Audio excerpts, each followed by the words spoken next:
ആരോ ഒരുത്തൻ വിശ്വസിച്ചാൽ റബ്ബിലും അതുപോലെ വിശ്വസിക്കുന്നു അന്ത്യദിനത്തിലും. എന്നാൽ അവൻ തൻ്റെ അതിഥിയോട് ഇക്റാമ് വേണ്ടുന്നതാണെന്നാണ് ത്വാഹ കരീം. അത് കാഫിറായാൽ തന്നെയും വേണ്ടുന്നതാ. അൽബറകത്തെമ്പത്തുന്നതിൽ കാണുന്നതാ. കൽപ്പിച്ചു റബ്ബ് ഖലീൽ നബി അവരോട്, അക്രിം ദുയൂഫക തൽക്ഷണം അതബോട്.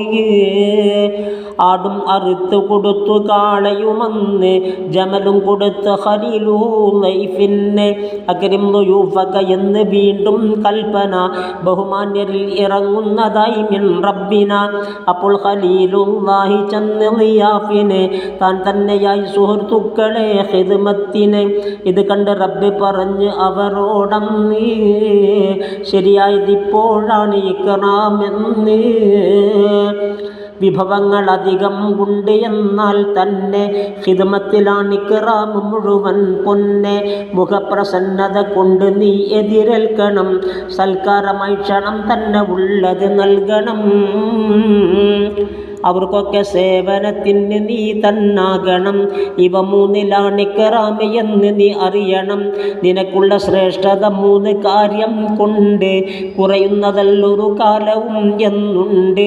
അതിലൊന്ന് സേവനം ചെയ്യലാ ലൈഫിന്. നീ രാജപദവിയിലെങ്കിലും അതു നന്ന്.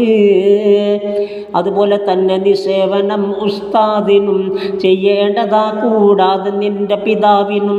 ഇവർക്കൊക്കെ സേവനം ചെയ്യലേറ്റം നന്നാ, പദവിക്ക് യാതൊരു ഭംഗവും ഇല്ലെന്നാ. റൂഹുൽ ബയാൻ നീ നോക്ക്, 9-ലുണ്ടിത്. 161 പറയുന്നത്. നിസ്കാരവും ചിന്തിച്ചിടൽ ഖദ് സുന്ന, അതിഥിക്ക് സൽക്കരിക്കേണ്ടി വന്നാലെന്നാ. ഇത് കുറുതിയിൽ നീ നോക്കിയാൽ കാണുന്നതാ. 146 അതിൽ പറയുന്നതാ.